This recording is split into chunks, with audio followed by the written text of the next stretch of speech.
Hey. Hello. Welcome back to Nightshift with Andrea and Brian. We are here to bring you true crime every Tuesday, and I am joined, as always, by my co-host, Brian, Preacher Man Sanders. So Liz Marie wrote in and said she had a list of adjectives in the way that we should describe Brian at the beginning of the show, and she suggested father or priest or preacher man because he elicits confessions. So that's one we're sticking with tonight. Thank you, Liz Marie. I've been called both What's of going on? those. What? They're saying echo. What's your thing doing? I'm sorry, it was not.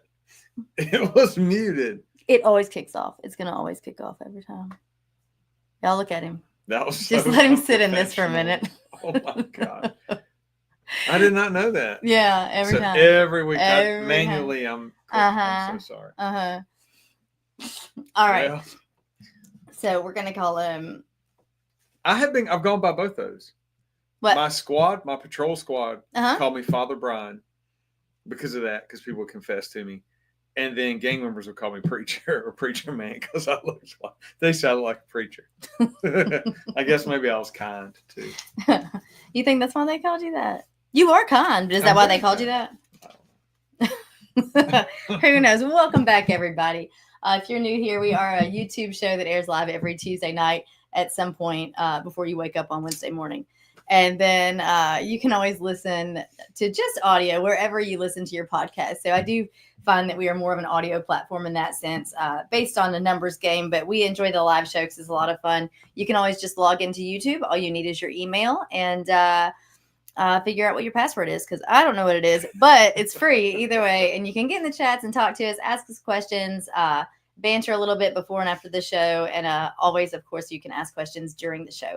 Tonight, we're going to be just a little bit different than a normal show, I feel like. It's a little relaxed, right? We're a little bit more relaxed. We're not doing an unsolved. And so I won't be, because of that, laying out a strict, one case for you guys to work through and think about. Tonight, we're just going to actually kind of compare and contrast a handful of different serial murderers. So I think in the reel I put up, I said, you asked, we answered. There are a few of you who do want to hear more stuff about serial killers often. And we'll do some more. We did Ed Kemper. We will do some more, case breakdowns of some of them as time goes on. But tonight is more of kind of like the why behind the crime that we talk a lot about. So we're just going to highlight different ones, kind of highlight what they did, and then what their diagnoses were, and kind of, their attitude, their upbringing, what made what, and so it's always kind of what comes first, the chicken or the egg. And so I always say, don't forget that, it all exists. So there's nature and there's nurture, but then there's also you, the you component. And multiple people can have the same nature background and same nurture background, or very similar. And then the you portion is what is different. So the way people handle these things is sometimes how we see differences. And you may go on to advocate for victims and do all these kinds of, amazing work, or you might turn around and become a serial killer. So you never know, really. You don't. It's just really a draw of the straws. What you got? What do you want to talk about? Well, I would say that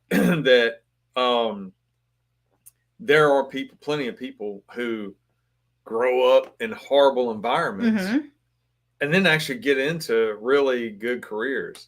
And then there are people that did everything right, went to the right colleges, maybe even became a lawyer, had a law degree, and were actually pure animal. Oh, yeah, for sure. For sure. We've got a couple of lawyer adjacent type talk in as we discuss a couple of these guys tonight. And so, if you're an attorney, nothing bad about it. I talked to an attorney less than an hour ago. Did you now? Our buddy, where we traveled to that college and talked, he called about just a really good thing that happened during a case involving gang stuff and his gang knowledge, and he used a Did he use some of yours? Yeah, that was the first thing he said. What did he use? He said, "Oh, I hit it." he hit a dude with a guy basically tried to say, my life's changed. I'm no longer a gang member. And so he just simply said, oh, you were in a gang. What gang were you in? He said, I'm blood, or I was blood, you know. Mm-hmm. He goes, oh yeah, blood. What set? Mm-hmm. And of course, then the guy's like, GKB. He's like, oh, G-Shine? And he's like, yeah. And he goes, who brought you home? Right then, he said, the dude just turned, flipped the switch. I ain't talking to you, this and that. Yeah. But in the environment, which I'm not going to get into details, in the environment, that was exactly what was needed to happen. Okay. So he's like, man, I just remember you always talking about that, like, who brought you home? Basically, like, who recruited you and spoke on your behalf or got you into that gang or whatever. But he's a good dude, like really, really good. Well, when night shift is over, you can always go to www.briansanders. What is it? Sorry, I was chugging. The Disruptors with BrianSanders.com. Yes. Because you have to have that in the end. You can go to that and learn more about what he knows about gangs, and he can teach you. And you can pay him to do that if you want to. That option's there. Just a click away, everyone. Just a click away. I guess that without further ado, we'll get started. So I've got a list. You guys have got like a bunch of paper piles here. We can start with a Kemper, with a Gacy, a Bundy, a BTK. At the end, or maybe in a moment, I'll tell you my least favorite of these. Oh, yeah, I'm going to tell you my... And my two favorites. Now, Len, let's preface when we say least favorite and all that. What do you mean by that when you say least favorite? I mean, their attitudes. They all committed horrifically heinous crimes. There's no doubt about any of that. It's all terrible. But I could rank in an order of 1 to 5 who I would be most or least comfortable sitting in a room with today, assuming that they were all alive. And Silly's right. She just said she hates Gacy because he's a dick. Yeah, I couldn't stand Gacy. It's the arrogance. I get it. Well, and that's what we're going to talk about, like the psychology a little bit, some of their diagnoses between like sociopathic or antisocial, disorders, narcissist type stuff, or actual like who's just really crazy Bob, right? Is anybody that we're going to talk about actually got some sort of a psychosis going on? And I think that the more chilling idea is when they don't. So when I say favorite, I mean fascinating. They're interesting to listen to. I think they'd be interesting to talk to, only because of the way they go about describing what they've done and why they think they did it, versus like the, Gacy, the Bundy, not a fan of the Bundy. Slick Rick, up until the day before his execution, in fact. We'll talk about that. He pulled a little manipulation card, and it actually worked with the guy that was interviewing him. He thought, oh, that's it. Like, I found the pocket card. Like, this is what made him do, this is what made him tick the way he did, and this is unfortunate. And really, this was 24 hours before Ted Bundy's execution. And even at that time, guards found a couple of hacksaws and other things in his room where he was going to attempt to escape again. So, it is what it is. But we're going to talk about it. So let's start with my least favorite. How about that? Okay. You want to start with the Gacy? Yeah. Oh, oy. Hit us with the Colonel. Oh, yeah. We'll talk about. Look, actually, I got it right here for you, Colonel. Old Colonel Gacy. If you are listening, I'll put all these pictures, or a lot of them. I've got a few here.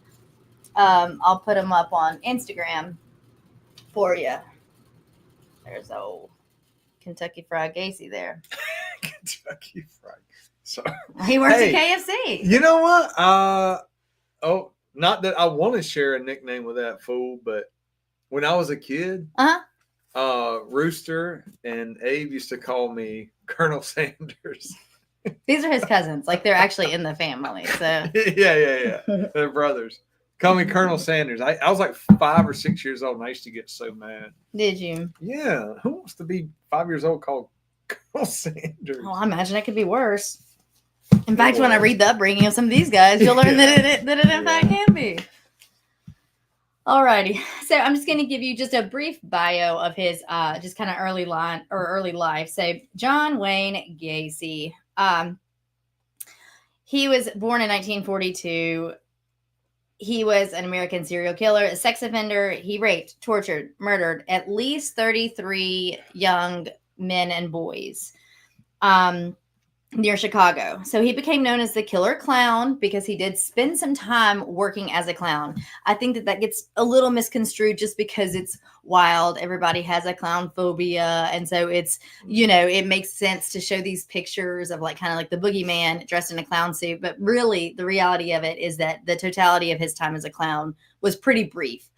In fact, he was able to lure most of these boys based off of this kind of like painting / construction or contracting type job that he had. But in case you just were like, if you've got the hugest FOMO ever, like the fear of missing out, and you don't want to sleep tonight because you just don't want to miss anything, I'm going to help you out with that a little bit. And you can take a look at that for a minute. So that's John Wayne Gacy. So he did perform as a clown publicly prior to the discovery of his crimes.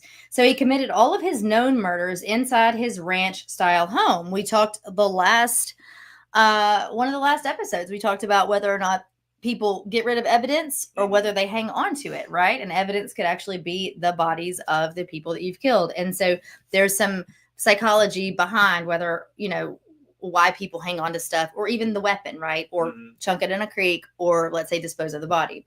But he committed all of these crimes within this ranch home that he owned. And he would usually lure one of these boys to his home. He would kind of like trick them into putting on handcuffs. He would say that he has all these little magic tricks. Okay. So that was kind of his way of getting them. He didn't really have to use a whole lot of, I guess work smarter rather than harder, right? So he'd show them this magic trick, get them in these cuffs, and then proceed to do all his stuff. So he would rape and torture them. But asphyxiation, strangulation was kind of his thing. Everybody's got a little bit of what their proclivity is when we talk about these guys that commit serial murders. And so he would use a garrote often, sometimes his hands, but he was the type that would definitely asphyxiate to the point of losing consciousness and then let them breathe and come back. And this was the game. This is what we did over and over and over. And so then he mainly buried most of his victims in the, crawl space of his home. So we know of at least 26 that were buried underneath his home. Do you know why he didn't put them in the attic? He confessed later about why he didn't put any in the attic. Why? Because he was worried about leakage. Yeah, well, he wasn't dumb. Right. We were just talking about that the other day. Yeah. That's a real thing. Like a lot of people, you and I both know that, but years ago, years ago, a person passed away in an apartment complex and went, I don't know, weeks or months without anybody knowing. And eventually the downstairs apartment started to have like the fluids from decomp dripping through their ceiling. So it's almost like a slime that was dripping down. Talk about a bad neighbor. Oh, that's tough. It's a lot of decomp too. So they call you. Did they know? Did it have an odor at that time? Was it past the point of odor? Yeah, probably by then. Once you open that door, sometimes you don't. It ends up not always necessarily coming outside. Depending on the seasons. Like you said, the neighbor called because something was dripping. Yeah, not because of an odor or anything. But so that's what I'm saying. So did the neighbor have? They're calling the cops. So did they have an idea of what was going on? I can't remember. I don't think they did. I feel like they did. Like I'm probably calling property management first, right? Yeah. If I don't know what's happening. Mm-hmm. But if I'm calling police, maybe I've got. Yeah, I can't remember now. Plot twist, was that actually the murderer? No, it was. What'd you say? Oh, no. It was just it was a deceased person. A natural death. And what? A natural death. Yes. Yeah. I was just being silly with you. No. Yes, so he did not put them in the attic, nor did he put flowers in the attic, but he put them in the crawl space. He had 3 buried elsewhere on his property, and at least 4 were discarded in a nearby river. All right, so that's up to 31 if your math is not sharp tonight. So he had previously actually been convicted of, in 1968, of sodomy of a teenage boy. It was a 15-year-old boy in Iowa, and he was sentenced to 10 years imprisonment. But you ready for this? He served 18 months.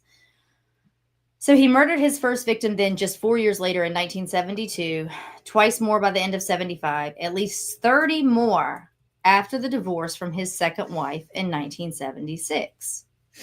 The investigation into the disappearance of the teenager Robert Plest is what led to Gacy's arrest in 1978. So he was convicted of 33 murders and whatever. So he gets put under the jail for that. He was eventually executed. But before we get there, I'm going to tell you a little bit about his childhood because that's kind of the point of tonight's show, okay? So he was pretty close to his mom and two sisters, but he had a pretty difficult relationship with his dad, who is a raging alcoholic, verbally, physically abusive to his family. So his dad would frequently belittle his son, calling him dumb, stupid. We see this shadowed a lot. Like, so this is kind of something with a lot of these guys. He would compare him unfavorably with his sisters. So one of John Wayne Gacy's earliest childhood memories was of his father beating him when he was only 4 years old, because he had accidentally kind of messed around with like car engine components. I don't know if his dad was like working on the car. And so when his mom would kind of try to come to his aid or try to like help him out when his dad would be overly aggressive with him, that didn't really help him because then his dad would call him a pansy or a sissy or all these things like, because his mom was helping him out. So in 1949, his dad whipped him after he and another boy were caught kind of like touching a little girl. They were 7. So we don't really know if this was just like a innocent, child developmental thing or what was going on there. But his dad whipped him. But that same year, actually, a family friend began to occasionally molest him. He loved his father, but he did feel like he was never good enough in his father's eyes. Now, don't worry. This whole show is not going to be just a complete woe is me, like super sad. But we are kind of getting into the backgrounds of these guys and their childhoods to see what we think may have been any kind of reason for what kind of broke in their brains, if you will, moving forward to cause them to do these things. So John Wayne Gacy worked in Las Vegas at an ambulance service before he was transferred to Palm Mortuary. Now, a lot more went into between the time he left home and here, but eventually we get to this time where he's working at this ambulance service. So get this, guys. He worked as a mortuary attendant for about 3 months. And so when he was doing that, he's observing morticians. We know with a few of these guys, there is something about the idea of death, like early on, something they either observe, they try to utilize themselves with animals or whatever they can control, but the idea of being a little fascinated with this stuff. So he would there observe the morticians, while they embalmed the bodies. He occasionally would serve as a pallbearer. Can you imagine that? Like years later, if you're like, oh, he was my uncle's pallbearer. Yeah. Because he worked there and we didn't have enough people or whatever. He slept on a cot behind the embalming room. So already, guys, I don't know if you've ever spent much time in a funeral home, definitely down in the embalming room, or been maybe hospital work or police work and you're around like a morgue or any of those kinds of areas. While they don't creep me out, I'm not necessarily trying to sleep on a cot behind the embalming room. But he later confessed that one evening while he was alone, I don't even know if you know this or not. He climbed into the coffin of a teenage male and like caressed him. But he will say that after that happened, he actually almost went into shock. He said it sent him into what he considered to be like a sense of shock. And after that, he actually went home for a while.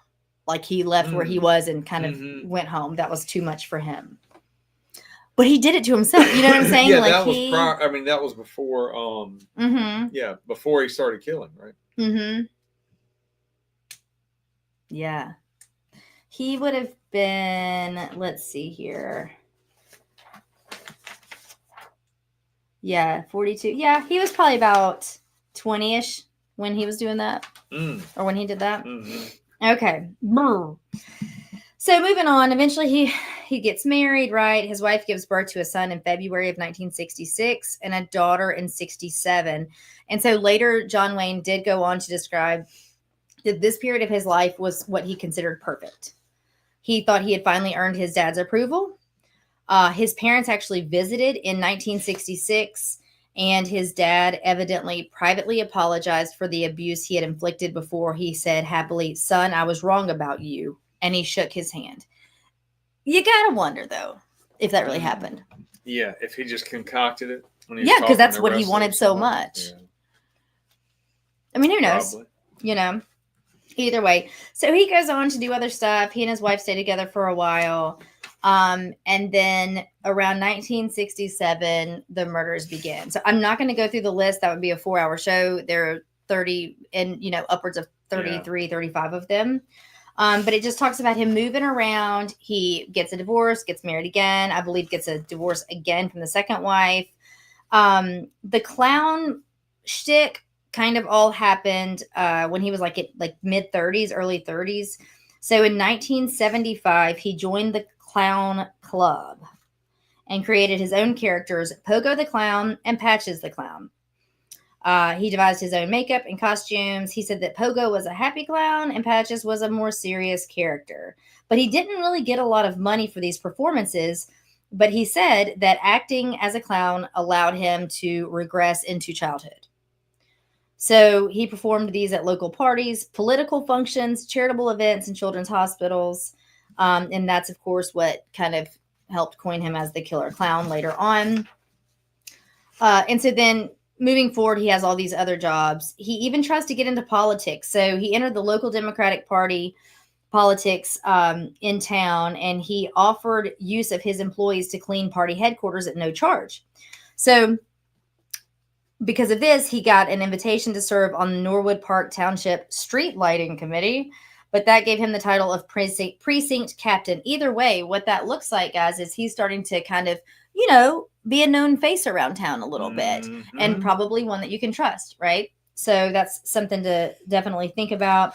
He's continuing to kill people as all these years go by. And let me catch you up to, because I'm about done talking about this guy. On the morning of May 9th, 1994, we're moving forward to he was arrested, convicted, served his time. And in 1994, he was transferred to Stateville Correctional Center to be executed.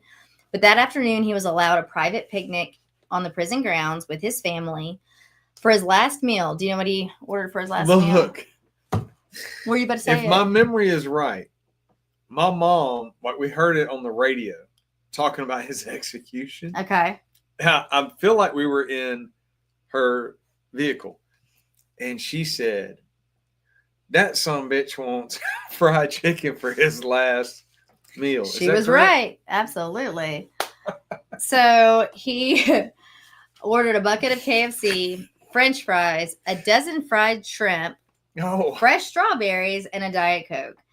That evening, he received the last rites from a Catholic priest before escorted to the Statesville execution chamber. A crowd of over 1,000 people evidently gathered outside the center. Some of these had T-shirts that talked about his previous community services as a clown, and they bared satirical slogans such as "No tears for the clown." I got a question. Yeah.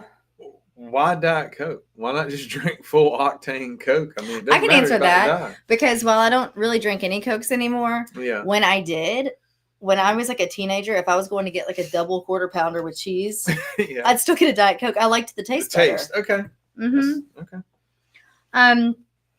According to published reports, he was diagnosed as psychopath who did not express any remorse for his crimes. His final statement to his lawyer before his execution was that killing him would not compensate for the loss of others and that the state was murdering him. He was a pansy too. I think that's the thing too. He was like an ass, but then when it came down to it, he kind of got a little like shaky about it all.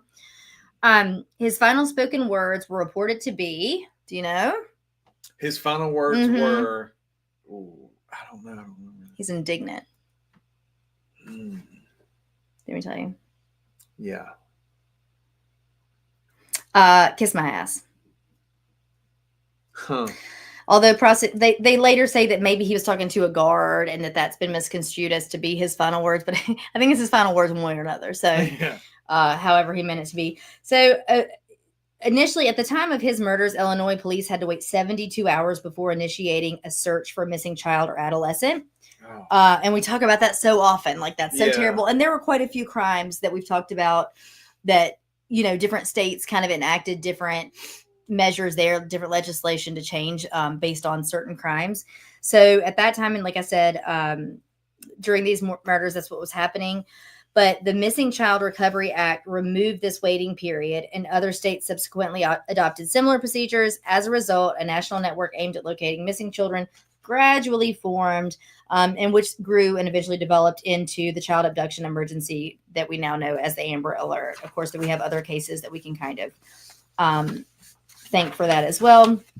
This is just like a list. Like this is just like one list of like victims and where they were located. Pretty much always the crawl space. One dude was found in the dining room. But either way, most of them, they were anywhere from like 14 to 20, 21 years old. So, like I said, teenage boys, adolescents. And that's Gacy in a nutshell. I ran across a few little facts. Okay. That I guess he and I think it was his first wife, when they were involved with the JCs. It's a wife. I don't know.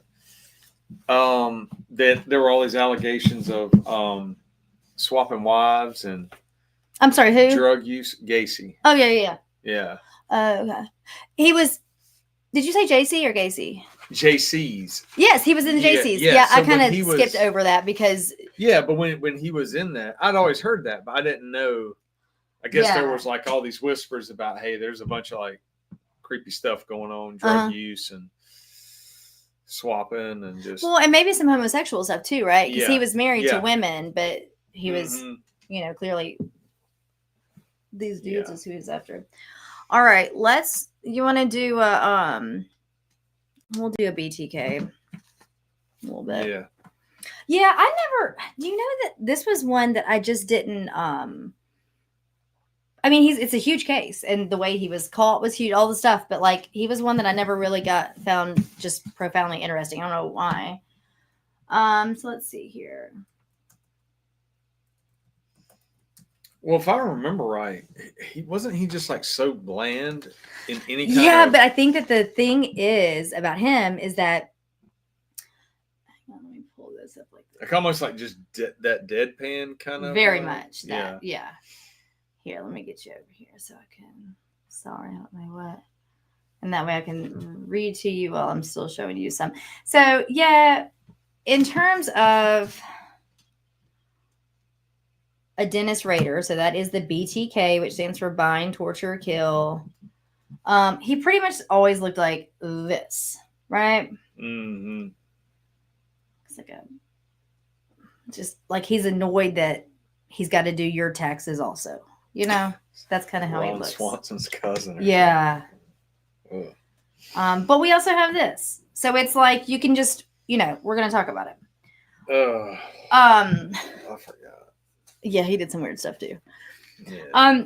So I'm not going to read a whole ton about him, but again, kind of some broad strokes. So let's see here. Let me get you to where well, come on, Dennis Rader. Come on down. So he was born in 1945. I told you he was also known as the BTK. He gave himself that abbreviation, by the way, and we're going to talk about how he felt about doing that later on. He murdered at least 10 people in Wichita and Park City, Kansas between 1974 and 1991. So he would occasionally kill or attempt to kill men or children. It was typically women that he targeted. Now, he did enjoy the stalk, right? The hunt, if you will. His victims were often bound, sometimes with objects from their home, and they were either suffocated, like with a plastic bag, or maybe strangled with a ligature. So he stole keepsakes from these women, which we know is not uncommon, often including underwear, driver's licenses, and personal items.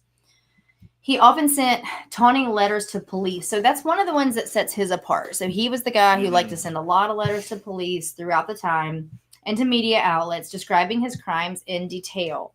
And so finally in 2004, he was doing this between 74 and 91. After a 13-year hiatus, he resumed sending letters. leading to his 2005 arrest and subsequent guilty plea. And he is now currently serving 10 sentences, consecutive life sentences in the El Dorado Correctional Facility. So a little bit about his background. He was born in Kansas in 1945. His mom was a bookkeeper. His dad worked for the gas service. He was the oldest of 4 sons. He says that he would later recall having felt ignored by his mom, but both of his parents worked long hours and they just paid little attention to the children at home. But it doesn't like speak on just harsh neglect in that sense, right? Like there's plenty of kids whose parents work a whole lot and like, I don't know, his doesn't give me the whole like, well, his upbringing was so horrific. So from a young age, he harbored sadistic sexual fantasies about like, and he'll say later, his fantasies were about trapped and helpless women that he could torture. Okay. And this is pretty early on. He would also torture, kill, hang small animals. He would act out sexual fantasies for voyeurism, autoerotic asphyxiation, cross-dressing. Often he would spy on female neighbors. Now listen, while he was dressed in women's clothing, including women's underwear that he had stolen, his wife actually had come home to see him. And, you know, but that's when we talk about back then. I say back then, but, you know, I'm sure this goes on now, but it's not, we have so much more now, right? Like that's out in the public in that sense that this would have been taboo back at this time. And it was called just cross-dressing. And it was when oftentimes they would not oftentimes do it, but oftentimes if they did, it would be called cross-dressing, and they would just wear maybe even their wives' clothing at home at night, and she may or may not know about it or whatever, you know, to whatever degree they did. So I'll give you his little picture there. So he really started a lot of this stuff and started really acting out some of these fantasies early on. But he did have cooling off periods between his murders. And we talk about that sometimes. They can, you know, it might be pretty like on schedule or cyclical of like every 2 months, every 6 months, every year. And sometimes we see these long gaps between murders, and Dennis Rader exhibited this for sure. So he would take pictures of himself while wearing women's clothes and a female mask while he was bound. He later admitted that he was pretending to be his victims as part of his sexual fantasy. But he kept his proclivities well hidden, and in his community, he was widely regarded as normal, polite, and well-mannered. He is the type that we talk about that does go on and have a wife and have a family and stays married for 30, 40 years. Like, he wasn't bouncing between marriages or hating his wife. They were, for all accounts, a pretty normal family. I'm going to show you this one more time. I will put this on Instagram, but if you are watching right now, on the left, you will see a picture of Dennis Rader. And on the right is also Dennis. He is, like I said a moment ago, dressed in women's clothing, bound to a chair with a most hideous. If you thought that John Wayne Gacy was a creepy clown, this mask is supposed to look like a woman's face with makeup, and it looks like something straight out of American Psycho. And he's bound himself, and he's got a picture of it. So we know that his camera had a timer. What? Sorry, go ahead. That was it. Gosh, I'm sorry. It was a very bad photography joke. Go ahead. What was it? I just said we know his camera had a timer. I don't know. That's one of the earlier uses of the timer. It's a full-on joke. What were you saying? Is that duct tape wrapped around like the lower part of the mask that he's wearing? Let me see. Probably because he would bind himself often. I got to enlarge this. Sorry, it looks like it. And then like the lower part maybe is like pantyhose or something. I don't know. Oh, yeah, definitely. And then you see some cord coming down. Kind of belt cord around his arms. He's in a wooden chair. If you're just listening, he's in like a wooden chair. He's looking toward the camera with a horrific, like a blonde wig. But what he's donned as like makeup in this mask is, it just looks like a white, almost like a geisha white face or clown white makeup, right? And 2 red circles, one on each cheek, to kind of look like blush, but again, like they look like quarters, like actual circles. Mouth with lipstick and dark paint around the eyes, with what does appear to be kind of a twisted up duct tape, kind of to his chin and lower lip, maybe into his mouth a little bit there. And his shins are bound and his arms are bound. Here's a question. Back then, everything had to be, all photography had to be developed. So either he developed these pictures in his home. shoot, don't quiz me on this one. Because again, he's not one that I ever studied much on. Yeah. I have a feeling he was developing his own film. That's what I was wondering. Like, I bet he was, right? Because he's a pretty smart dude. But, I mean, because that would definitely draw some attention to the teenager who's developing the photos that looks through everything that they develop. Well, maybe, right? But we've covered more than a few cases that involve photographs and someone was not developing theirs. So it was going through. That's true. And that was always my assumption when I was young, is that whoever's developing pictures are looking through them, but maybe not. Maybe so. What was that movie with Robin Williams? Oh, I can't even remember it. It was creepy. You guys 24-hour exposure or something? I don't know. Do y'all remember that show? Or that movie? It was something like that. Like, I don't know. I did not. Michael Hendricks is saying he was a deacon at his church. Oh, wait. Were you talking about Hoover or... I think that Dennis Rader was. Yeah, I think he was talking about Rader up there. Okay. And then they got to talking about J. Edgar Hoover. Yeah. Yeah. I'm not seeing that he... Look, y'all know I don't want to get anything wrong here. I'm not seeing that he developed his own photos. Yeah, well. Ugh. I mean, because if I saw that picture, if I was developing, and maybe back then the volume was so high of that's a good developing point. Pictures that you're just cranking them out. Nobody's real, because they're not looking at how clear they are, because half the pictures you took back then were blurry. Anyway, I don't. 1 hour photo. Cupcakes and Kimmy said 1 hour photo. She's right. Oh, yeah, oh my gosh! Look, that I love Robin Williams, but that movie was so. Which they did a great job. That was the point. I mean, it was so creepy. All right, so we talked about his cooling off periods. He was well regarded in his community. Anyway, he goes on to Wesleyan University, mediocre grades. He gets married in 1971. They had 2 children. He gets a degree in electronics engineering in 1973, and then he gets a science degree.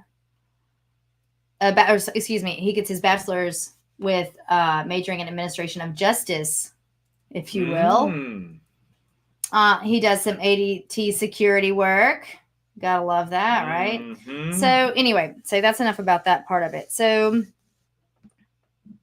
let me read to you now. Okay. I mean, or whatever. You can always talk if you want to. Oh, well, once I get started, it's hard for me. Well, okay. All I was going to say is that we talked about him being arrested finally in 2005. And when he was arrested, his wife was granted what they called an emergency divorce, waiving the normal 60-day waiting period. Oh, I didn't even know that was a thing. Well, so that's in Kansas, and they are cool and have a 60-day period to get divorced. Good. Was he? Maybe I'm thinking, or maybe I'm remembering it wrong. Seasons 1 and 2 of Mindhunter. Okay. Was he the ongoing character that they kind of would show? Gosh, it's been so many years since I watched Mindhunter. Maybe people in the chats can tell us, but I feel like there was a character who it was something about his watch, his wristwatch. I don't know, but every now and then they would cut the scenes, and it was almost like he was going to be season 3. For some reason, I remember thinking maybe it was him, but I'm probably wrong on that. Okay. And I think that, when we were talking about this, like a guy like that, I could probably sit in a room and interview just fine, on the job, because he's so bland and deadpan, I think that would be fine. I don't think that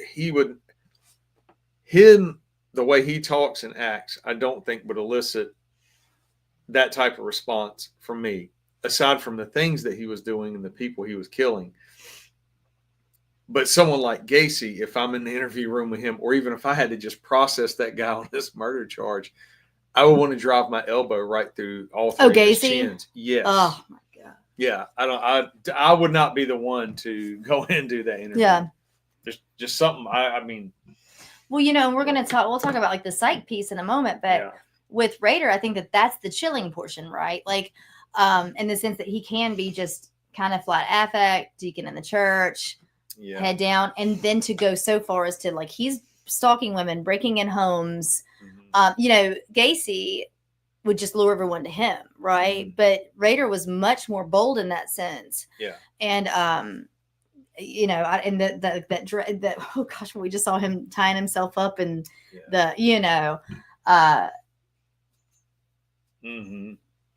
Anyway, so on February 10th, 1978, he sent another letter to the Wichita television station KAKE, and he claimed responsibility for a bunch of these murders. Remember, he was the one that wrote letters to police and to the news stations.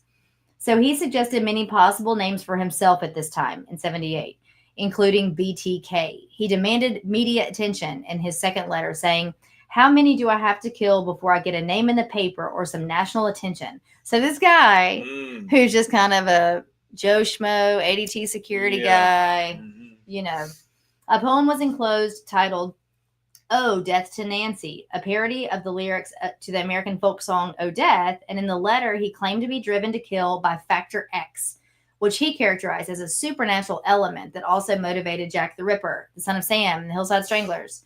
He also asked for so he's putting himself with these very notorious, very, very famous criminals, right? He wanted the police to send him a hidden message. And in response, and with the knowledge that he watched this particular news outlet, police decided to flash a subliminal message during one of the station's evening newscasts for a split second. The message said, "Now call the chief," and featured a drawing of an upside-down pair of glasses, which were found at the Fox crime scene, one of his victims. They hoped the message would influence him to turn himself in, but it did not work, which I thought was kind of cool that they kind of played along a little bit with that. So he's already going on to kill others. And so a lot of reports you'll read that the verbiage is kind of like he intended to, and there will be another target. So it'll either be a certain woman or a certain time, down to the date that he knew he would kill again. So that was always kind of the next thing. Okay. Was the next woman. Sometimes he would stalk multiple women in case like one of them didn't work out. And then we'll tell you a little bit about what they said in terms of his psych eval. So he is still alive, by the way. I think he's, gosh, what did I say? He was born in 42. Is that right? So 58. Yeah, so like in his 80s now, is that right? And let's see here. So this psychologist out of Massachusetts was hired by the defenders, his public defenders, to conduct this evaluation on him, right? They were trying to see if they could vie for, an insanity defense. So he concluded an interview with him, and he diagnosed Dennis Rader with narcissistic, obsessive-compulsive, and antisocial personality disorders. He said that Rader has a grandiose sense of self, a belief that he is special, and therefore entitled to special treatment. He said that he had a pathological need for attention and admiration and a preoccupation with maintaining rigid order and structure and a complete lack of empathy. That would be your antisocial piece, right? So a complete lack of empathy.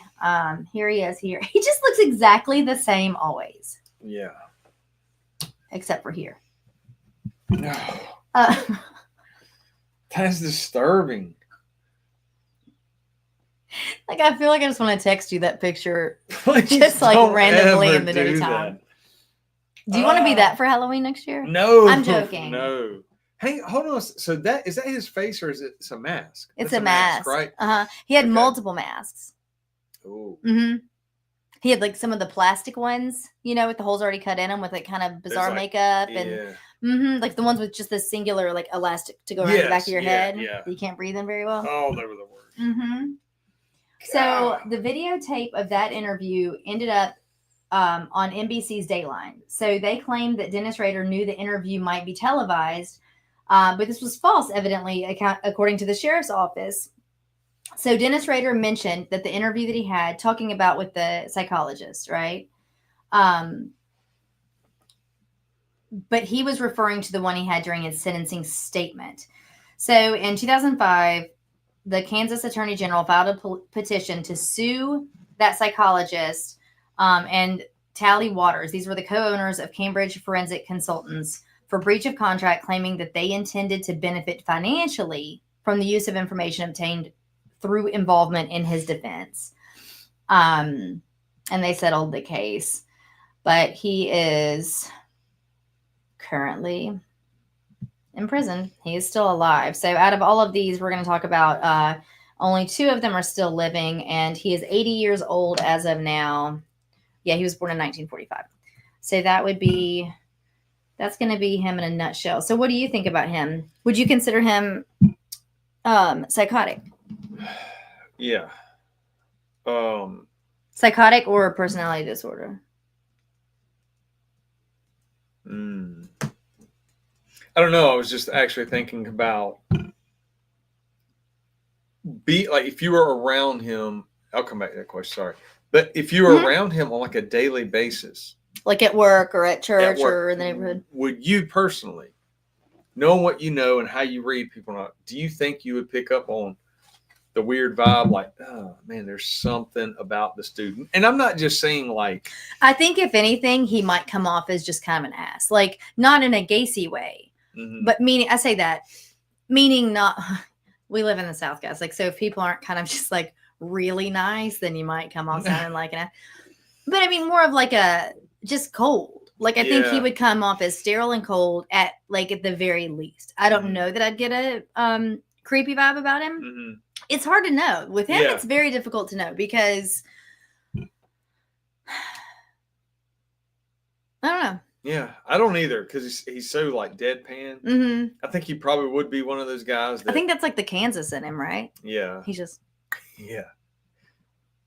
You probably would pick up on stuff though, like if for some reason at work he had to tie a knot.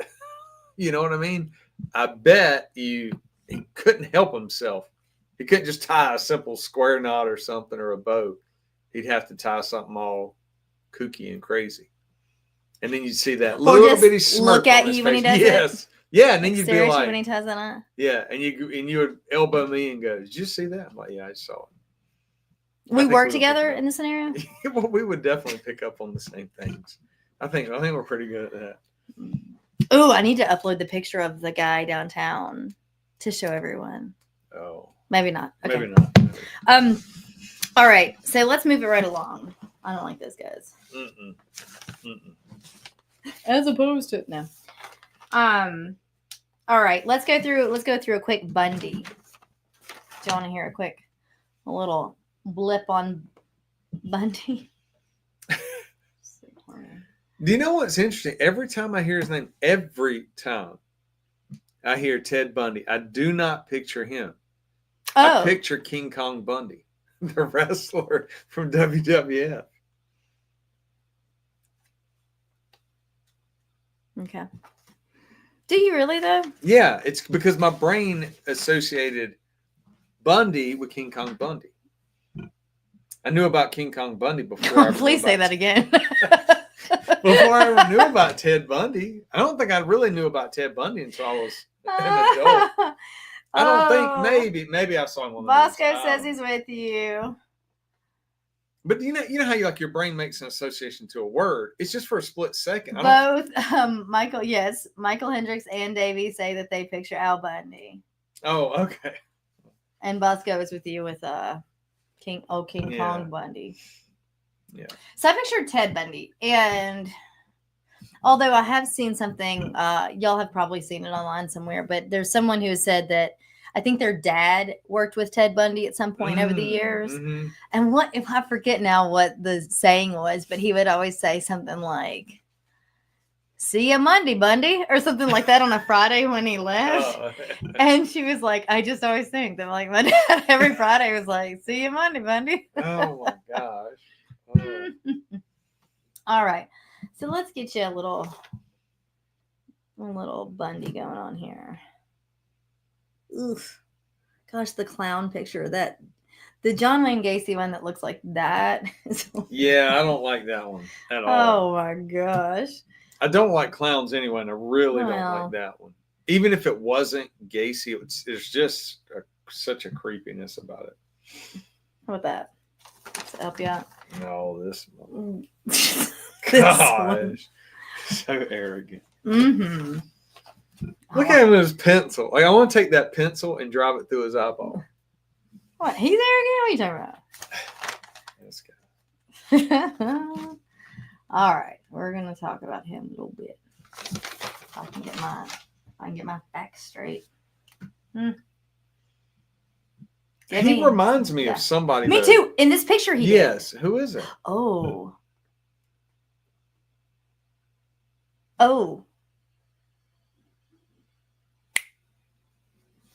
Is it the guy that person dated that we thought was a serial killer? They don't really. Oh. I would never think it otherwise, but is it that picture? Yeah, it might be. There's some. Oh, no, it's Bob Saget right there. Maybe? No? I'll go Bob Saget. Oh my gosh. Right? Yes. Yeah, that looks like Bob Saget. It's just that particular picture. Yeah. Picture of him. Yeah. All right. Let's see here. Bosco said it looks like Rob Lowe. I could maybe a little like Rob Lowe. Cupcakes and Cameo said that guy's lucky Bundy didn't kill him. See you Monday, Bundy. All right. Yeah. So, let me get that back off so you don't have to stare at that the whole time. All right, Teddy. What have we got? So, Ted Bundy. Let me get you to. Oh my goodness. Do you think he would tell people to call him Theodore, or did he always? I don't know. I just made that. I don't even know if his name is Theodore. Is it? Yeah, it is actually. Okay. I'll get back to his full name in a moment, but I think he's got like 4 names.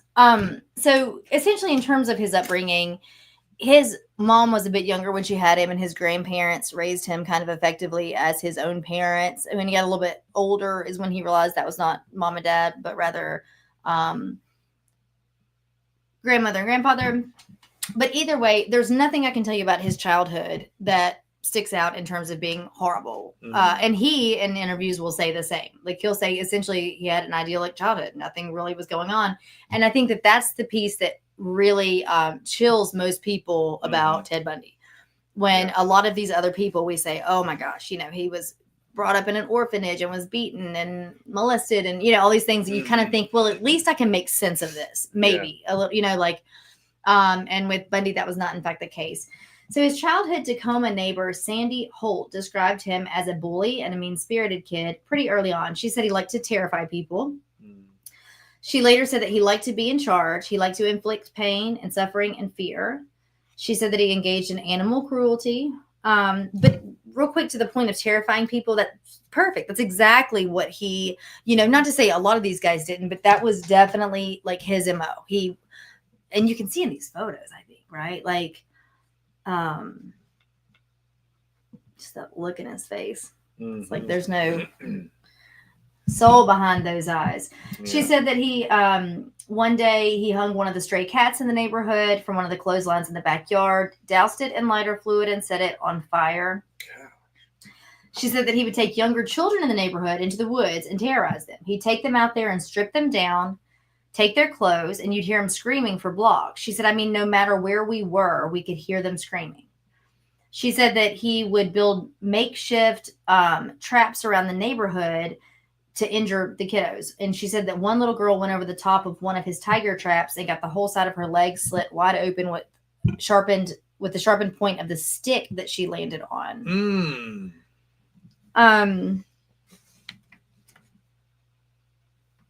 So accounts of his social life, I guess, vary. He has told journalists that he chose to be alone as an adolescent. He said that he was unable to understand interpersonal relationships. He claimed to have no natural sense of how to develop friendships. He said, I didn't know what made people want to be friends. I didn't know what underlay social interactions. Some people perceived me as being shy and introverted. I didn't go to dances. I didn't go on beer drinking outings. I was you might call me straight, but not a social outcast in any way. Now, let me tell you something about Bundy. If you've never listened to interviews of his or watched him, we've talked at length. We did a whole show, a breakdown on Ed Kemper. So like, go back and watch that if you haven't. And we'll talk about why that was so fascinating in his tapes. And he has many, many of them.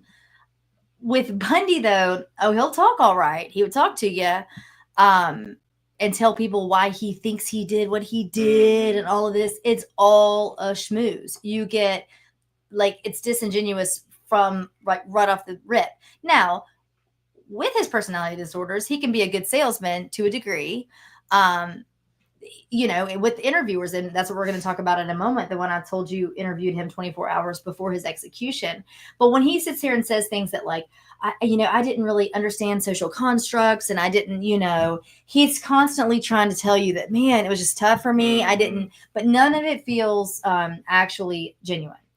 So classmates from Woodrow Wilson High School that he had said that he was well known and well liked. They said they don't account for him to be like the straight laced shy kid that was so introverted and just couldn't be friends. Right? They said no, he was well liked. Everybody knew him.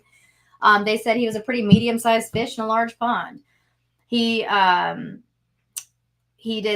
participated in downhill skiing and evidently pursued that pretty enthusiastically. During high school, he was arrested twice, at least, on suspicion of burglary and motor vehicle theft. But he got these incidents expunged by the time he turned 18. Okay. So not much going on as a child. He just seems to remember it a little differently than, before it happened, or than when it really happened. Alrighty.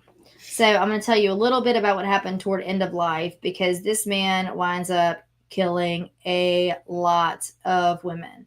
At some point, I believe he admitted to 30 or 33, but then he's the one who said to them, hey, if you put a 1 at the beginning of that, it's actually more likely the case. Okay. And while we know that he liked to boast a bit or kind of seem more important than he was, I do believe that investigators believe that his number of victims far outweighs what they've identified. Okay. Yeah. Let's see here. Sorry, guys, I'm trying to get to my little spot. So he escaped. So if you don't know much about him, he would lure women to his car, right? Often his car, but to wherever he was. He'd have a fake cast on his arm. He'd do the fumbling for his keys trick. Think of Buffalo Bill. Beloved Ted Levine in Silence of the Lambs, because he's trying to hoist that cat. He's got his thing on his arm and he's trying to hoist the couch into the back of the van, simply to lure her over, to push her in the van. And so he would do essentially the same. Help me with my car. I can't really get around to that with crutches, all these things. Put on this whole show, get the women in.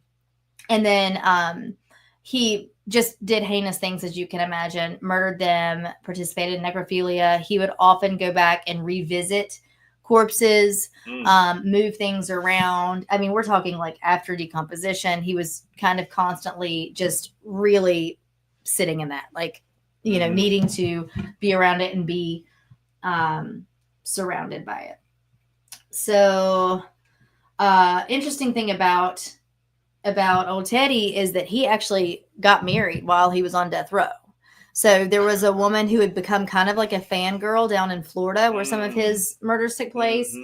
And she wound up kind of coming to every, any court proceedings and talking to him, visiting, writing letters. And even though they're not supposed to be conjugal visits, where he was imprisoned on death row for men, she winds up finding herself pregnant with his child.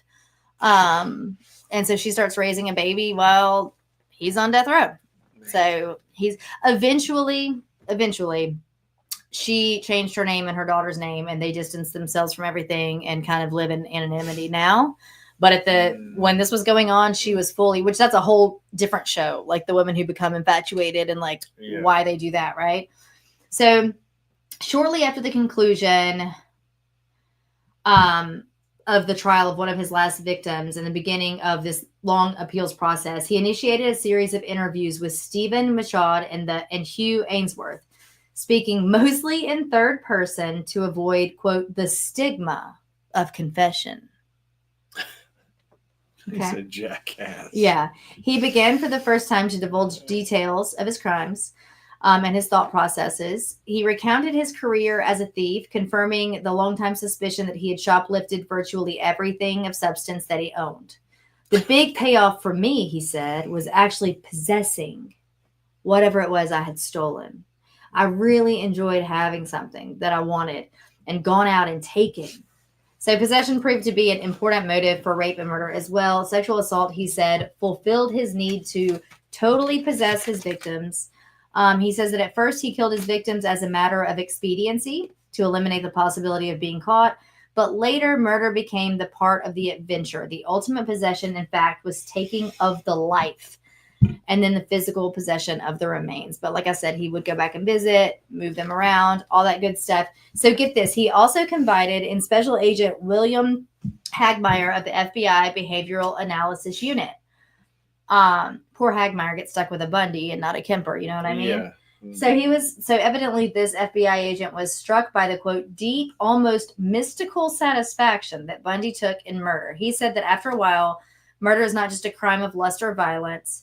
It becomes possession. They're part of you. The victim becomes part of you, etc. So Bundy tells this FBI guy that he considered himself to be an amateur, an impulsive killer in his early years before moving into what he termed his prime or predator phase at about the time of one of the murders in 1974.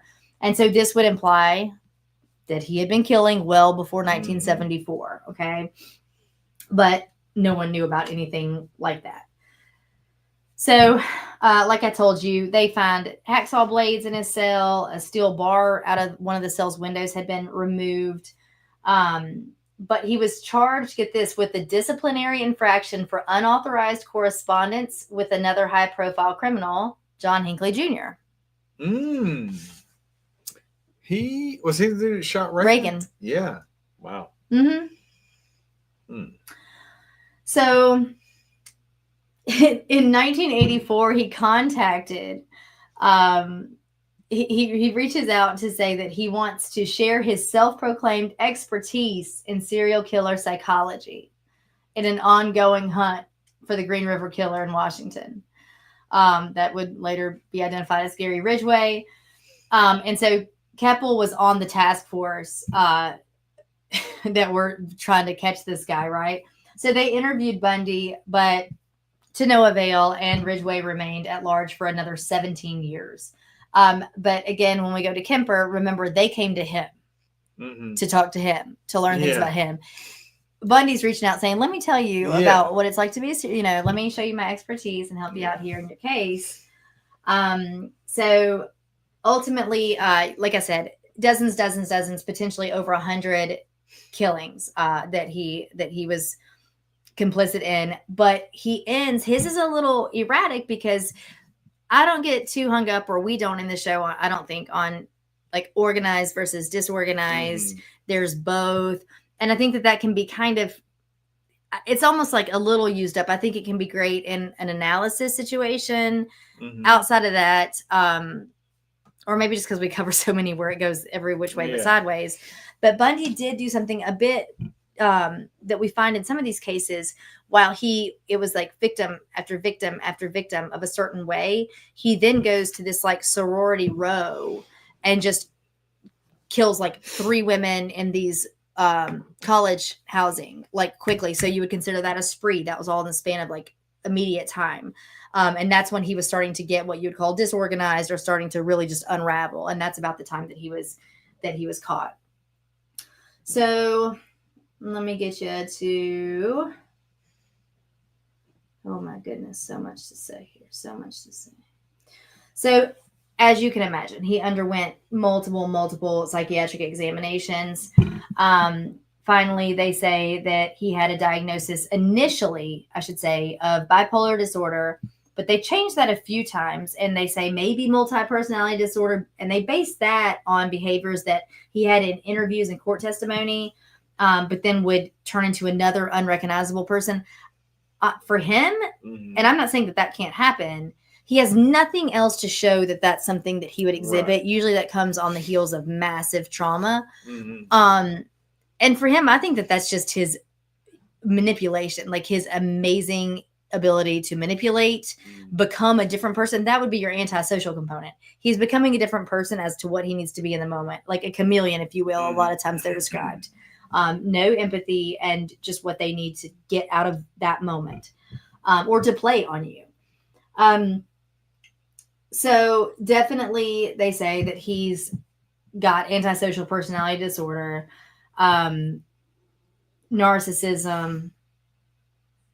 malignant narcissism. So narcissistic personality disorder, and I won't get in the weeds with this, but when you hear someone say, they have a breakup and they say, oh, he was a narcissist or she was a narcissist, that's just like some symptoms, some components. Narcissistic personality disorder, it's also referred to as NPD, is a whole different type of a ball game. And so it's actually called like a malignant narcissism. But either way, that's going to be what you see in a lot of these kinds of guys that we're talking about on this show. Something far greater than, quote, just being a narcissist, if you will, right? And not that that's minimal, but so get this. This is what I was telling you about at the beginning of the show. On the afternoon before he was executed, which, do you guys want to see a picture of him after? Can I do that on YouTube? I don't know. It's not graphic. I think now that you've said it. Okay, it's just after his execution. So if you don't want to see it, it's just a dead Ted. Sorry, I wasn't. So on the afternoon before he was to be executed, he granted a videotaped interview to James Dobson, who was a psychologist and this founder of this organization called Focus on the Family. So when he does this, keep this in mind though, okay? I'll put that back up in a moment. But remember when I just told you, like a chameleon, right? So the guy that's about to interview him is a psychologist, a founder of that organization, Focus on the Family, which was a Christian evangelical organization. So when he has this interview with this guy 24 hours before execution, he then turns tide completely. And when this is what you listened to a few months ago with me, I think, when he had never really mentioned pornography before, he blames everything on pornography. And then he'll kind of cut it back to say, well, I'm not saying that that's the cause of, everything I did, but certainly, and that's all he talked about for like a 2-hour interview. And so when it was all done, he says that the addiction to it and that you become desensitized and more graphic is what's needed. Sure, we know that those things are true, but he's trying to blame potentially over 100 murders of women in which he did horrific things to their bodies after the fact consistently. That was because of pornography. And so evidently this guy that was interviewing him was kind of convinced and said, thought that was, really what happened. He had been a longtime pornography critic, this guy that interviewed him, and just kind of, got in bed with that idea. But investigators were like, yeah, no. Like when the BAU looked back at that, they were like, that was just his last ditch effort to manipulate and try to cause reason and kind of squeak out of this a little bit. But there's a Bundy. There's a Happy Bundy. When you showed him horizontal, he looked like the lead singer Alive. Remember my gosh. Live? Yeah, he does. Sorry. You're not wrong. But that's old Teddy boy. All right. He would get on my nerves during the interview too. But go ahead. Oh no! Well, Cupcakes and Cameo said, did they take his brain out for science? I don't remember, and I'm not sure on that one, Cupcakes. However, Gacy, they did. They removed his brain before they cremated his body. I think they spread his ashes in an undisclosed location, but actually a psychologist for the defense team on Gacy's case kept his brain. Good grief. She had studied him for a while, and so when they had the option to, I guess, take it out and keep it for scientific purposes, she put it in a jar and kept it. Wow. But I can't say for sure about. I kind of don't think so with Bundy because I feel like I'd remember reading that, but maybe not. All right, now let's get down to the top two. All right. I guess we're gonna get. You wanna start the end of the show with a Dahmer? Yeah, I'm good with that. So y'all, like, what do you know about Dahmer? Do a lot of you know? I mean, I know you know, like, cannibalism, all these kinds of things. The men that he would, get the photos. I think that's pretty well known. Mm-hmm. Obviously, the Netflix, newer docudrama, if you will, came out. But I don't know how much you actually know. Let me give you a Dahmer here if you're watching tonight. There he is. Oh, I didn't realize that comment's still like sitting there. Hang on a second. See you Monday, Bundy. See you Monday, Bundy. All right. Real quickly, yeah. Since you got that picture up, my grandmother, my mom's mom, that's my maternal grandmother, she didn't believe that he did any of that stuff because he was such a nice looking young man. Wait, Bundy or Dahmer? No, Dahmer. Isn't that interesting? Oh, real quick, she said they did take Ted's as well. She just looked it up. Okay, cool. Cool. Good to know. See, what's funny about this show is that when we talk about certain cases, we get in the weeds all the way around. When it's these serial killers, I think just because they're so out there and have been around for so many years, I don't know. I've not really ever gotten to, detailed with these, except for these two guys here. So, Jeffrey Dahmer, a lot of you, like I said, may know some of the bigger things about him. He was born in 1960 in Wisconsin. He just had another brother. Mom and dad were around. But, reports are a little different as to whether or not he was depraved of attention as an infant or as he got older. His mom certainly was checked out a good bit of the time as he was growing up and during his adolescence. But his studies, his mother and father were of German and Welsh ancestry. And so some have said that they're a little colder because of this. Okay. But his mom, his dad was actually away from home a good bit of the time when he was a little boy.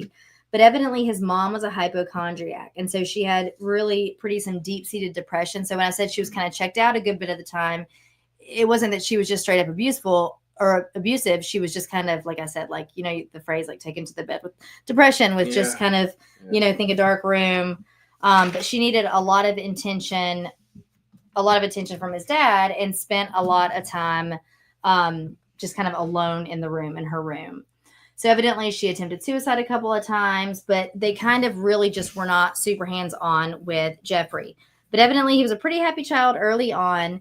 And then he starts, all the same things that we see, the McDonald's triad, right? So the torture of animals, all these kinds of things that are kind of, we're checking the boxes every time we talk about these guys. So he was really, really interested in dead animals early on. So it wasn't so much about the actual kill for Jeffrey. It was more about, let me get that picture off of there. It was more about once they were dead, like how he felt about them once they were already dead, right? Mm-hmm. So when he was 4 years old, evidently he saw his dad removing animal bones from, like, beneath the family home. And he will say that he was oddly thrilled by the sounds that the bones made when they broke. And he became pretty preoccupied with animal bones at that time. And he called them his fiddlesticks. Oh. That's not good at that age. You don't think? No. Well, no. The case has been cracked, ladies and gentlemen. He occasionally searched beneath and around the family home for additional bones and explored the bodies of live animals to discover where the bones were located. So basically just like a little scientist. Yeah, a little bit. Yeah. Maybe he's going into the medical field. You really just don't know. So in May of 1968, they moved to a new town in Ohio. And this would be like around the third time that they had moved in a couple of years. He had, I think Dahmer at that time had lived in 5 or 6 different places as a pretty young boy. So the point being is that he was not really meeting a lot of kids, a lot of friends, but so far, nothing that we can see that's going to lead to what he does later on. So evidently he starts collecting large insects and the skeletons of small animals, such as like chipmunks and squirrels and things. And he would sometimes preserve their remains in jars. Jars of formaldehyde. I'm not sure where he was getting the formaldehyde, and stored them within this hut. So during a chicken dinner a couple of years later, he asked his dad what would happen if the chicken bones were placed in bleach. Okay. So his dad was actually pleased because he thought that his son was like having a scientific curiosity. And so he demonstrated how to safely bleach and preserve animal bones. So Jeffrey then incorporates this preserving technique into bone collecting. He began collecting dead animals, including roadkill, which he would then dissect and bury inside the hut, with skulls occasionally placed atop makeshift crosses. I would probably be lying if I said that I just could never have seen myself doing that as a kid. 100%. Because they're not talking about him killing animals. Killing, right. He's just fascinated with, Evidently, he told one friend early on that he was curious as to how animals, quote, fit together. And then in 1975, he evidently decapitated the carcass of a dog, but it was already dead. Before he nailed the body to a tree and impaled the skull upon a stick behind his house. So it's starting to get a little different. A little less scientific. A little less scientific, if you will. Lord of the Flies. So as a prank, he later invited a friend to come see the display and said that he had just kind of discovered these remains by chance. A little Blair Witchy, maybe. Mm-hmm. The same year, his dad taught him how to preserve the animal bones. The mom began increasing her daily consumption of her sleeping pills and other drugs like that she was taking. So she was getting more and more emotionally distanced, if you will, from Jeffrey, from his dad. But he was pretty much an outcast from his freshman year on. So when he goes to school, by 14, he was drinking a lot, hard alcohol throughout the daylight hours. This will ramp up, and he will by the time of his arrest will be a raging alcoholic. And he talks about that in a lot of his interviews. He would hide liquor a lot of times inside the jacket that he wore to school. He was in a morning history class one time, and he was drinking scotch. And a classmate asked him why he was, and he shrugged and said that it was just his medicine. So he was not very communicative to other kids in school. Like I said, he was an outcast. They thought he was odd. They didn't like his behavior. He was laughed at a whole lot. So by the time he reached puberty, he had discovered that he was gay, but did not tell his parents. So in his early teens, he did have a small relationship with another teenage boy, but he says that they never had intercourse. So he did start fantasizing, though, about dominating and controlling a completely submissive male partner. In his early to mid-teens, he was having these ideations. So eventually, these fantasies evolved to where he was focusing on specifically like chests and torsos. Mm-hmm. And then these fantasies evolve into the idea of like dissection. Okay. So that's kind of a bit of the course that his thoughts took as they became more like sexual and fantasy based in nature. Okay. So when he was about 16, he started to have the fantasy of rendering a particular male that was jogging, of rendering him unconscious and then making sexual use of his body. On another occasion, he hit himself in a bush with a baseball bat, and he was going to lie in wait for this guy, but the jogger didn't pass by on that particular day. So he will say later that this was actually his first attempt to attack and render an individual submissive to him. Keep in mind, none of this involved murder at the time, though. He wasn't having fantasies about murdering anyone, but he had just very specific parts of the body he was focused on. And again, like that, the idea of the person being completely under his control and immobile. So evidently, his high school peers considered him eventually a class clown, and he would stage pranks. This would be they called it doing a Dahmer. I think once he got much older, that became that would mean something else. Right. Oh, older than past high school? Like after he did all the things. Yeah, doing a Dahmer's a little different.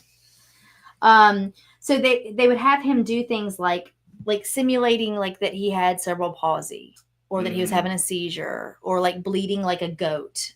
Things that they would then laugh at him for. Yeah. And at first they would pay him a little bit of money to do these things, and then he would use that money to purchase alcohol. Mm-hmm. So he was already an outcast, and now he's getting attention, but albeit the wrong way. And so they're, like I said, using that just to make more fun of him. His grades start declining. His parents eventually get a divorce, and it was pretty rough. It gets pretty bitter. He graduates high school, but anyway, as he eventually goes into the army, he's in college, he's doing all these things, but nothing ever quite works for him because his alcoholism is increasing. His fantasies are really starting to distract him, and he's just not doing really well in life. And so his first, and in fact, second,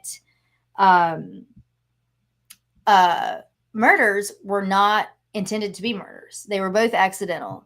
And so he, like I told you about, like wanting this jogger, well, it becomes a hitchhiker. And so he starts fantasizing about the idea of picking up a hitchhiker, bringing him back, rendering him somehow unconscious or immobile, and, either having his way with that person or gratifying himself with that person lying there. And so he wakes up the next morning after summoning the hitchhiker, right, and getting him in the car. And he wakes up the next morning to this young man lying kind of sideways on his bed. He'll say that the victim's arms were covered in bruises, and that his head had been bashed in. And he had no recollection of murdering him. And then essentially the same idea happens later on with another guy, with the next one. And then in later interviews, if you go back, I would encourage you, if you're interested at all, to listen to some of his interviews when he talks about this, because he'll say it was never actually about the murder. Like he said, in fact, the murder was my least favorite part of it.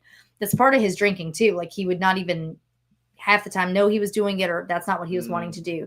He wanted to have control of these victims. And then we know later it goes on to be the cannibalistic,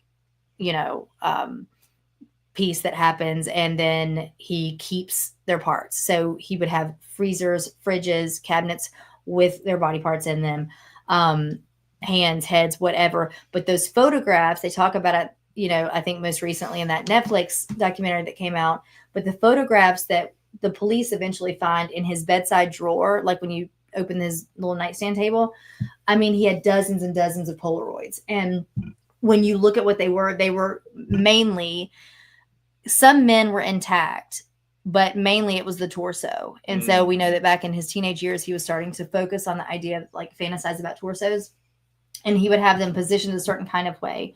Almost all of his victims were young Black males. He would go to a bar, to like a gay bar, and talk to these men, start to attract them that way. He would offer a lot of times his photography services, where he'd say, hey, I can, come back to my place.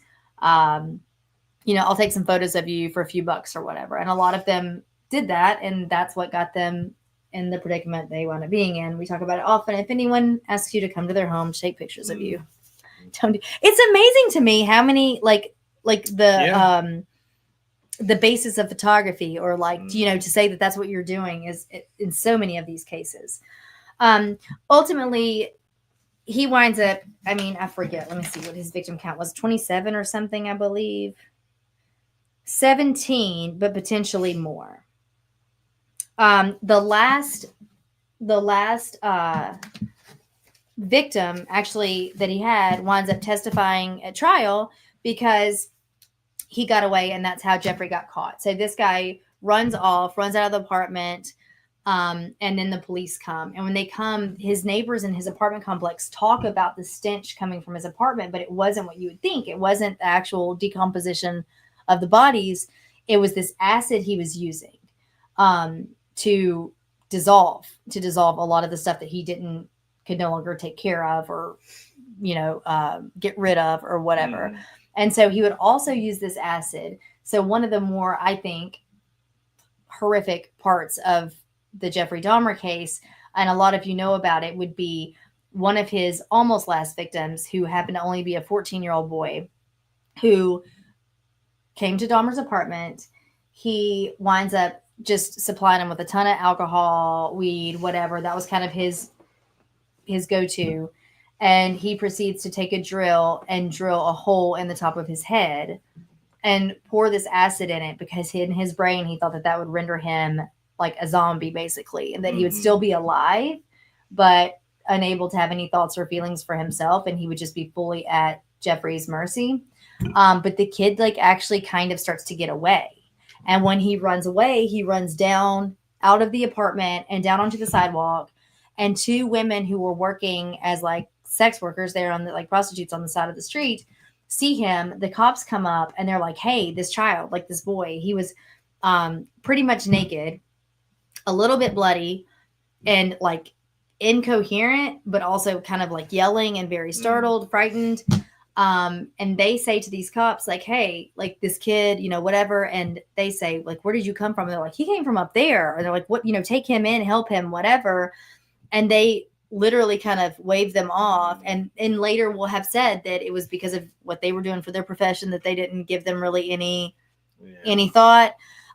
They take this child back up the apartment. Oh, by then Jeffrey's come back out and said, oh, there you are. And proceeds to tell the cops that that was his boyfriend and that they had an argument. Mm-hmm.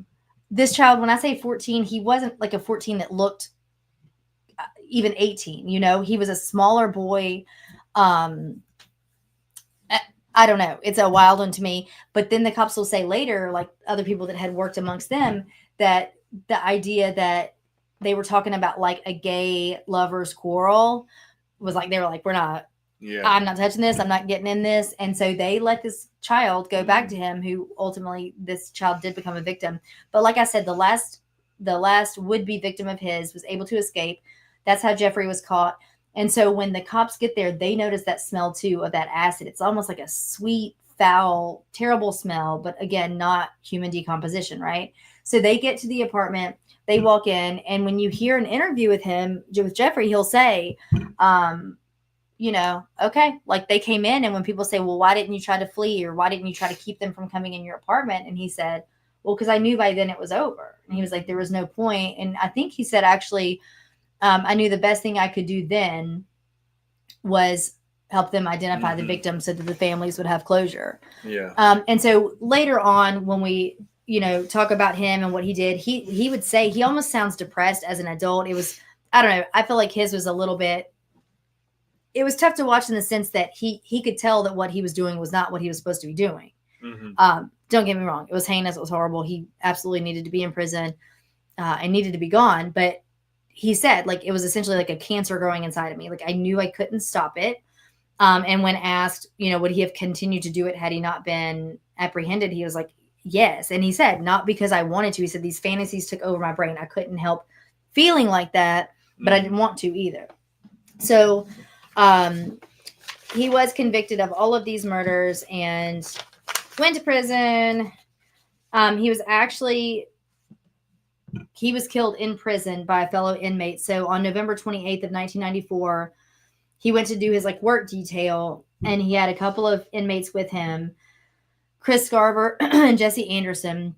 So they were left unsupervised in the showers of the prison gym for about 20 minutes. And around 8:10 that morning, he was discovered on the floor of the bathrooms of the gym, suffering from extreme head wounds. He had been bludgeoned about the head and face with a 20-inch metal bar, and they'd also like struck his head against the wall multiple times. He was still alive when they found him. I mean, and that's, you know, a pretty loose term there. Mm-hmm. He was on his way out for sure. He was rushed to a nearby hospital and pronounced dead within the hour. But then Anderson, the other guy that had been with him, that Jesse Anderson, was also beaten with the same instrument and died from his wounds. It was that Chris Scarver who did this. So Scarver was actually serving a life sentence, for a murder that he committed a couple years prior. And he said that he couldn't take it. He couldn't be around him anymore. And Jeffrey actually said, I have it written down here, something about like he didn't care if he lived or died. He said, I don't care if I live or die, go ahead and kill me. So he said that kind of toward the end of his moments. Now, when we talk about the psychology with some of these guys, or, you know, the narcissism, the OCD, the antisocial personality disorder, that's not what we have with Jeffrey.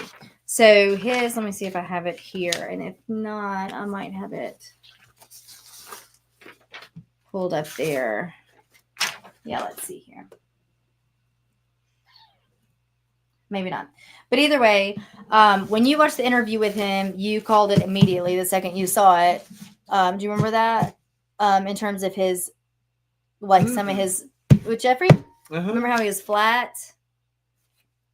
Oh, about potentially being on the spectrum? Yeah, I do believe that. So he has since been diagnosed as having had autism.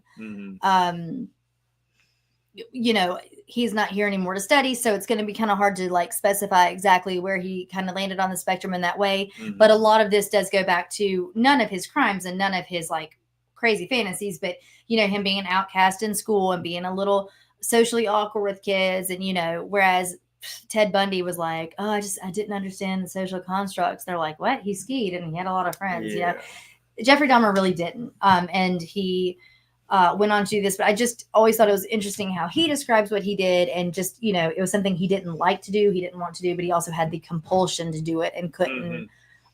Didn't he say that? Didn't he compare it to a cancer in his body? I thought it was something like that, like a disease or a monster inside him that he knew he couldn't stop it. But he, you know, he wished he didn't want to do it, but he couldn't stop it. And I think someone like that, if you had access and you were talking to them, could talk for hours because they're also trying to figure it out. Like it's like a therapy session. Yeah, where it sounds, kind of, you know, like I understand he was killing people. What I'm saying is he himself, it seems like over and over again, was expressing, I don't know what this is. As opposed to like Bundy, you know, escaping from prison left and right, and manipulating everybody. And can't stand that dude. Yeah, I don't want to sit in an interview room. I'm not gonna do a Kemper. Okay, we're not gonna talk on a Kemper, only because we just had the huge breakdown on him, and it is getting late. The show's we're at an hour and a half already. But I will tell you, do you know Bundy's final words before he was executed? Something arrogant, but I don't know. Well, I consider it kind of arrogant because he says, because listen to the verbiage here. He said, let me just put this up here for y'all. I need you to see this while we're saying this. Okay. Bundy said, give my love to my family and friends. Why do you think I'm considering that arrogant? Because he's saying give my love to them instead of I love my family. Yeah, instead of him giving his love to his family and friends. It's still like this grandiose, like, give my love to my family and friends, you know? Well, instead of, give it. You know, mom, dad, I love, you know, like, I'm sorry, or to the victims' families or whatever. Give my love to my family and friends. Hey, thanks. Let's see what else we have here. That's called a contemplative Kemper. Oh, see? He's just an expressive talker. That's all. I'll show you the pictures. We're not gonna. If you're just listening and not watching, I'm just showing some pictures of Ed Kemper. Again, I've got golly, right? I've got that's insane. I do have an Instagram post on Andrea up late all about the breakdown of that show. Coolest bad guy picture ever. That one has to be it. That one? Okay. It's because he was friends with them. I'm pretty sure, if I remember correctly, because he was friends with those officers. And so I think that they didn't even believe he had done it at first until he kind of proved to them by showing them stuff. So I say that, and I could be wrong. That could have been typical practice. But the dude's not cuffed. He's smoking a cigarette, just walking in free-handed after having murdered, like, multiple people. And, like, the whole town in California was, like, on edge. You know what I'm saying? and so... Yeah. That's why I say that. Sleeves rolled up, cigarette in his hand. You know. Look at that. That's insane. Now, if you don't recall, he was 6'9" and like 300 pounds. So insanity. Little jump scare. Little Gacy going on. And then why am I drawing a blank? Oh, sorry. What? On what? Am I drawing a blank? Did Kemper get executed? No, he's still living. I'm so sorry. I forgot. Sorry. Do you want to tell him? No, I do not. No? Do you want to tell? I mean, do you want it known or no? Oh, I don't care. You can. I don't care. Until something more comes of it. It was an accident. Okay, so Andrea was trying to reach out and get, I guess, some some questions answered, working through the services to be able to maybe email. Is that correct? Is that what the service was? So she paid $8 and ended up putting $8 on Ed Kemper's books in his facility instead of it being credited towards like an email service. Communication. So if you went to his if you haven't been in communication with inmates, there is a system that's rolled out these days, and not every system, not every institution has this, but a lot of them do have the ability to have limited use, like tablets and iPads and things like that. And so with that, you can, instead of a handwritten letter, you can email communication. And I've done that before. Mm-hmm. There are a few that, we've covered. They've tried to, like, some places have it and some places don't. And it looked like the facility that Ed Kemper is in now was unrolling that, but it's kind of in a staged process. So evidently he doesn't yet have that. But when you utilize that system, and I have from a different state than California, you pay up ahead of time a few dollars. It's not much, but it costs like, a quarter or 50 cents per transaction. So you load your bank with a few dollars, and then, any email that comes out of it just gets deducted from that, thinking that's what was going to happen with Kemper, because I did. This isn't like a fangirl moment. I actually legitimately had 2 or 3 actual questions that I've not heard covered in the interviews that I was interested in, and he likes to talk. Again, mm-hmm. He's one, we didn't cover him tonight, but the FBI's Behavioral Analysis Unit talked with Kemper a lot over the years and learned a lot about how to just do that. Analyze, kind of get the victimology and get like, who are we searching for? And so I was going to ask him a few questions about that. And then when it said something about, thank you, like your service has been noted or whatever. And then I'm sitting there and all of a sudden I was like, oh shit. And he was like, what'd you do? I was like, I think I just paid $8 toward Ed Kemper's books. So if you're listening, Ed, hope you got a honey bun out of that or something. I don't know. Oh, and for people listening, when we say books, we're not talking about like handwritten books. We're talking about like his canteen or his money he can spend in prison. His snack money. That's true. Yeah, so that was not one of my finer moments. Mistakes happen. But it has been a running joke. Like it is. Well, I guess I feel like an idiot, like an absolute idiot. Oh my gosh. Got a Dahmer. Ooh. Throw that one in there real quick. Yep. There you have it. Mm-hmm. I'm done. Yeah. Yeah, I just think like I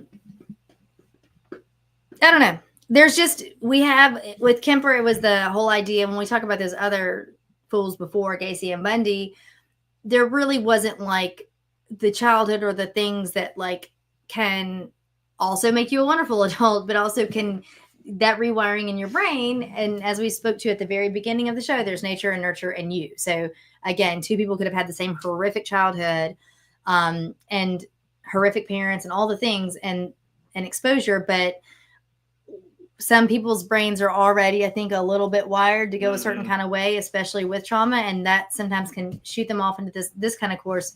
Whereas other people, like I said before, do wonderful things, in spite of a horrible upbringing or experience or whatever. And so it's interesting. And with Kemper specifically, his mom was heinous to him. Like his father, if you don't remember, had been in World War II and compared his time married to his mother, as is more harrowing than the front lines of the war. Yeah. It was just horrible. Yeah. And we won't get into it since we already covered it, but essentially that's all of his murders come back down to this thing. And the way he describes it later is like, essentially his spree ended when he killed his mother. And he said, I knew then that I was done. Like that, ultimately that was the cause of all of it. That was the monster that had to be cut off. So that was kind of his thing. Bundy had no reason. Bundy just... He was just evil. Bundy was just Bundying. I mean, I know it sounds like they're all evil, but like, I don't know. He just kind of like wallowed in it, and then thought, I'll just talk my way out of all this stuff. He defended himself. If you don't know a lot about Ted Bundy, he fancied himself, studying law. And like, there are so many pictures of him because he just had free reign. That's how he escaped the first time, escaped custody, jumped out of the second floor story window of the courthouse. Like, see, that's that manipulation portion. I say manipulation. I'm talking about the antisocial piece that causes people around you, that chameleon, to believe that you're there to say what you say, do what you say, whatever, and be this person. And he'd, kind of flick a pencil and laugh, and he'd wear like a sweater vest over a collared shirt and swoop his hair and sit back, throw his feet back up on the desk and like a swivel chair in the library of the courthouse, read up on law books, and they just leave him in there alone. This is while he is in the process of going to trial for multiple murders. And so, like, it's insane.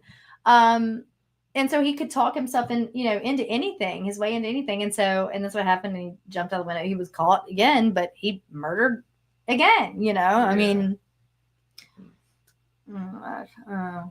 are you guys doing good in the chats?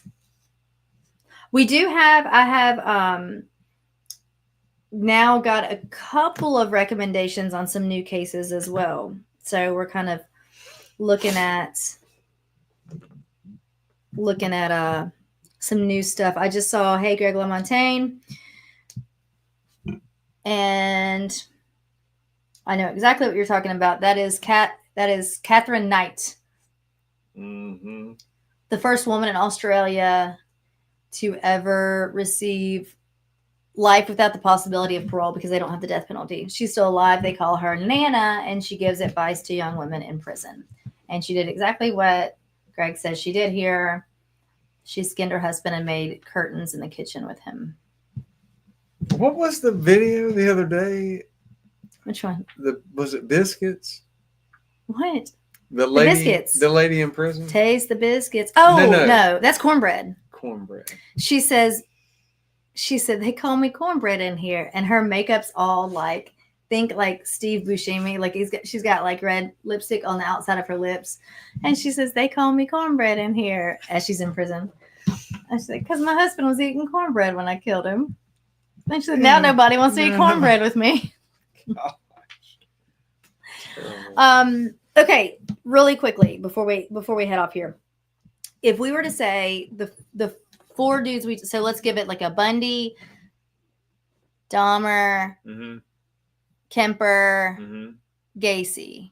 Oh, and we'll do BTK. Rader. Yeah, Rader.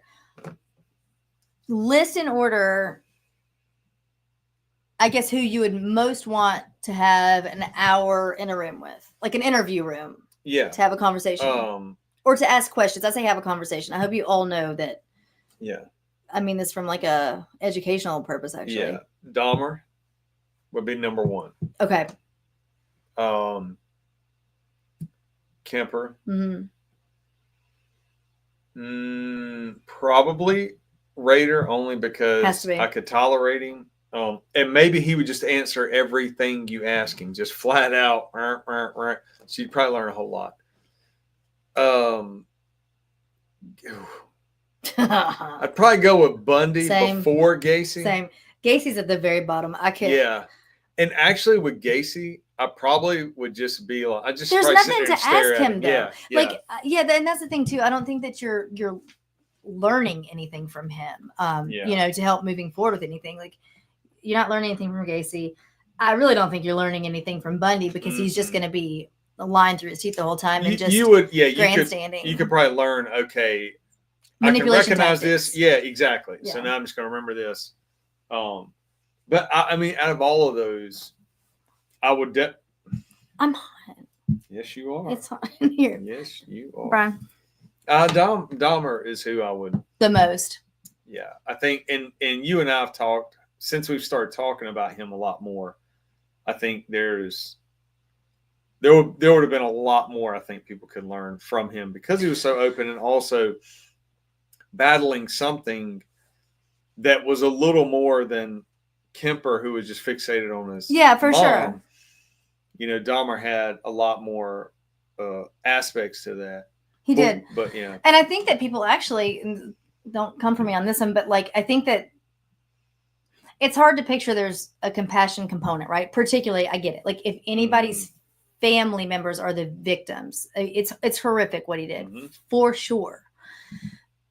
But human beings are not black and white. Human beings are way more complex than that. So did he needed to be in prison. He needed to die. He needed to be away from everything, for sure. But in terms of like, when I say compassion, I don't mean like, oh, it's okay that he did what he did. I mean, to learn that just that we're not black and white. Our brains, our hearts, things are so much more complex than that. And somebody can do a very, very bad thing. And also,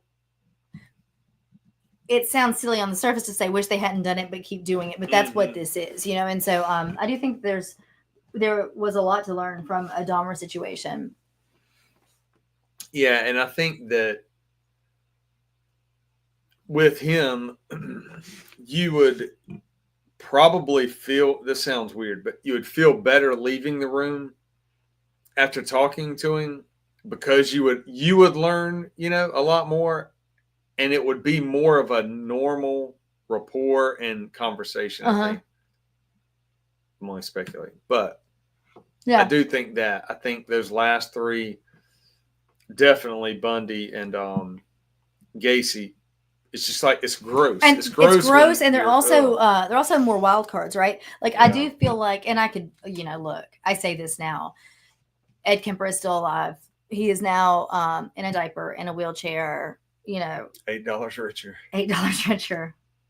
I'm never gonna live that down. But I almost would venture to say that I almost might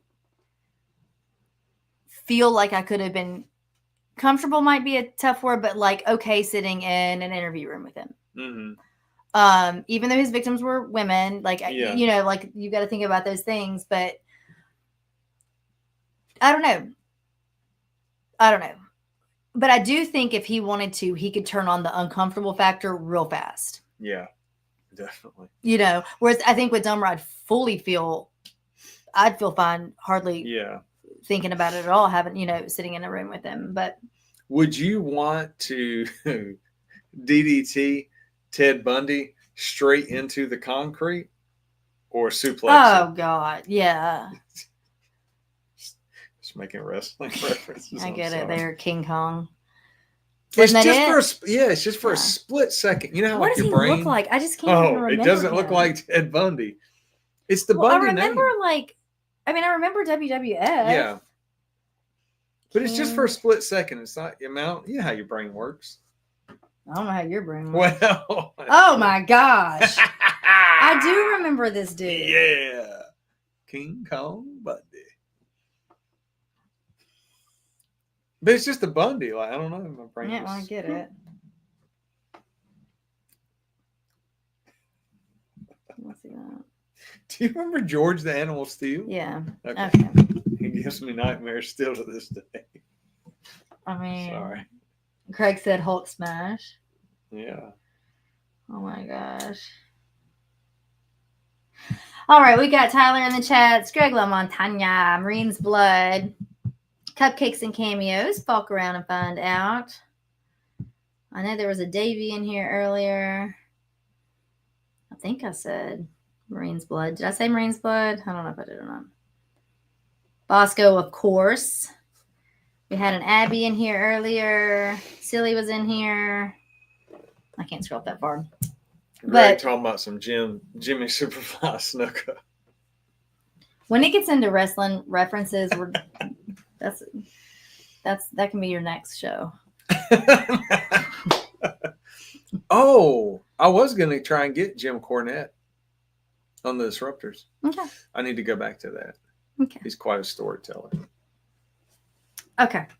So actually, Brian has his show, The Disruptors, if you don't already know about it. And I'd say, I always feel bad when I say it's a variety show because then I think of like Sonny and Cher or something. Merv Griffin. But when I say variety podcast, meaning he doesn't have the same types of guests on all the time. And so you can find a little bit of everything there. And he just had a very, very interesting guest today that will be. Are you going to drop that tomorrow or next week? No, that one will be in a little while. That was today recorded was a long one, but really, really interesting. And this guy really wanted to put his story out there and talk about some very personal stuff. Okay. So, and then go ahead. No, so tomorrow I think I'm going to drop. He's a musician and he's got his own podcast, but okay. Dano, probably. I think I'll do it tomorrow. Okay. So he drops his audio episodes pretty much every Wednesday, pretty consistently. So he's had a guy on there recently that was in a band, but also a firefighter out in California who just happened to have to cancel a show for the fires without understanding that he was then going to be fighting the fires for the next 2 weeks. And so that was interesting. We got like a Daniel Pearl situation. If you guys are of the age to remember the journalist Daniel Pearl from 1909. He was just after 9/11. Oh, that's right. 02. Yeah, was it like 02 or something? Yeah.